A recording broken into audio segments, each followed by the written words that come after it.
A military judge has sentenced a 23-year-old Hawaii-based Marine to a 36-month prison term on charges of possession of a modified firearm after being accused of attempting to bring firearms and ammunition onto a military base in his home state of Nebraska.Pfc. Ali J. Al-Kazahg pleaded guilty before the judge, Navy Captain Minami, at a military courtroom at Marine Corps Base Hawaii, Kaneohe Bay, on Tuesday to possession of a machine gun, fraudulent enlistment and false official statement under a plea agreement.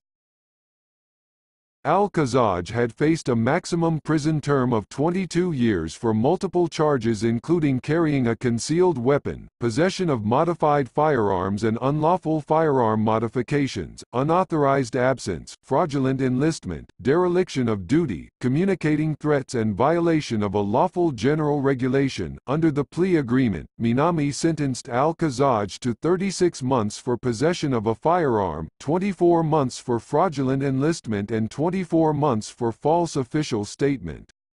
The terms are to run concurrently, or at the same time. The judge also ruled Al-Kazahg should be discharged for bad conduct. His sentence includes a 228-day credit of time served in pretrial confinement.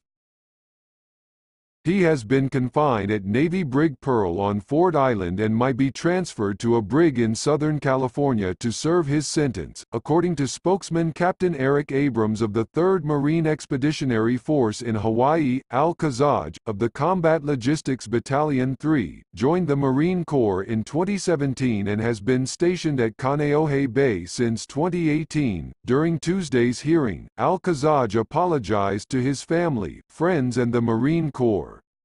"I never intended to hurt anyone in any way," he said. He planned to work out at a gym at Offutt Air Force Base on May 31 while he was on leave in Nebraska when he was stopped by a sentry at the gate and asked whether he had any firearms. He told the sentry no.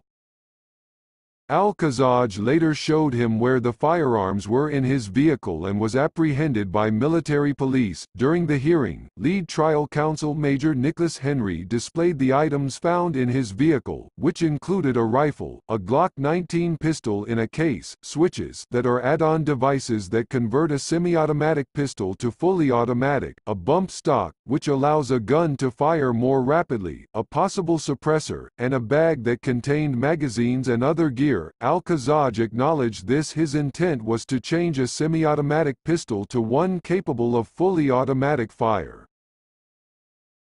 Al-Kazagh's voice wavered as he spoke of his turbulent childhood where he was placed in foster care after he and his siblings suffered physical abuse and neglect by their biological parents, whom he described as Iraqi refugees. He was shuffled through 30 foster homes throughout his youth where he endured more abuse. At age 16 he moved to Milford, Neb, to live with a foster family where he said it as the first time he felt cared for. Al-Kazagh's biological sister, Nedhal Al-Kazahg, spoke to the court via telephone during the hearing. She said her older brother was a target of racism because of his Middle Eastern name. She recalled him telling her another Marine threw raw bacon on his bunk. The siblings' last names are slightly different because Al-Kazagh's last name was misspelled on his birth certificate. Despite the racism and harassment he faced, his sister said he has never threatened anyone. Friend Austin Stone of Nebraska, who has known Al-Kazahg since their high school days together, said, "I never so much as saw him lose his temper in the entire time I've known him." His friend said they often would go shooting and hiking together in Nebraska. Led trial counsel Major Nicholas Henry sought a maximum punishment of 36 months, saying the flagrant violations included possession of illegal firearms and a disregard of the Marine Corps' ethos of honor, integrity and courage. Al-Kazahg knowingly lied about the handgun, magazines and other things in his vehicle. He added, "He started with lies, continued with lies and will end with lies," Henry said. Led defense counsel Captain James Larkin said Al-Kazahg joined the military to be part of a brotherhood that shared his deep-seated patriotism for a country that did not always love him back. Al-Kazahg acknowledged in court that he concealed information of a school suspension, being fired from a job and an arrest record on his enlistment form.